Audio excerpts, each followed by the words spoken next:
తెలుసు, కథ అని తెలుసు, కథలన్నీ కంచికే చేరునని తెలుసు.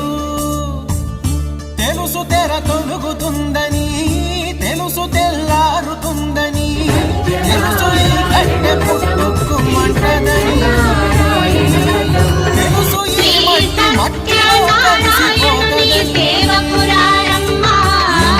తెలిసి రకాటంలో పడిపోతావు ఎందుకని? మాయ